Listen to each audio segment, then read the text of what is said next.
Na-inquest na si Tony Yang, ang kapatid ni dating Presidential Economic Advisor Michael Yang, matapos arestuhin sa NAIA kagabi. Iniuugnay si Yang kay Alice Guo at may ari-arian umano sa Cagayan de Oro na hinihinalang may pogo. Nakatutok si John Consulta. Hinarang sa NAIA Terminal 3 ng Bureau of Immigration at Presidential Anti-Organized Crime Commission o PAOC si Tony Yang, kapatid ng dating Presidential Advisor ni dating Pangulong Rodrigo Duterte na si Michael Yang. We have a mission order issued by the Commissioner of Immigration for your case here for being undesirable alien and for misrepresentation. You're under arrest. Pero bukod sa kasong yan, may warrant din siya sa China dahil sa fraud ayon sa aking source. Ayon naman sa PAOC, isa umano si Tony Yang sa mga katransaksyon ni Alice Guo sa kasagsagan ng Pogo Operation sa Bamban, Tarlac. May transactions kasi na kami na tinitingnan, ano?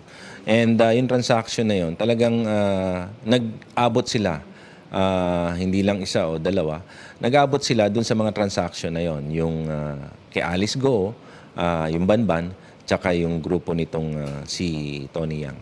Nakarecover sa bag ni Yang ang 1.4 million cash at mamahaling gamit, pati Chinese passport at Philippine birth certificate na late ding nairehistro tulad ng kay Alice Guo. Lumalabas na halos pareho ang birthday ng kanyang mga katauhan. Inimbestigahan namin yung Antonio Maestrado Lim. And then sa pag-iimbestiga namin, lumalabas na siya pala ay si Tony Yang. Pinalalabas niyang Pilipino siya kahit hindi umano. Because of that birth certificate, nakakuha na siya ng mga government-issued IDs. Like yung mga driver's license. Meron nga siyang yung firearms registration, no? Tsaka yung permit to carry niya. Kasing level at modus na ginawa ni Alice Guo para makakuha siya nung identity niya dito sa atin. Ayon sa PAOC, iimbestigahan nila ang Municipal Civil Registry na nagproseso ng late registration ni Tony Yang. Hindi natin alam, baka hindi lang isa o 10 ito, baka libo din ang nag-late registration dito.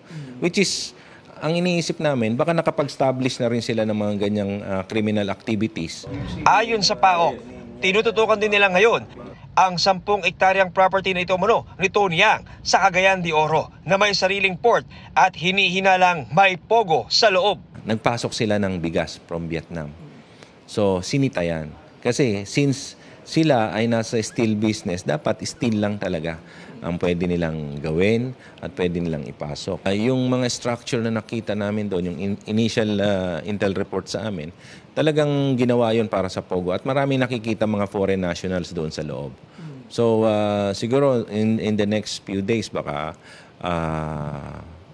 either pasukin na namin yun o inspeksyonin. Kanina, sumailalim na sa inquest ng Bureau of Immigration si Tony Yang para sa immigration law violations. Para sa GMA Integrated News, John Consulta, nakatutok 24 oras.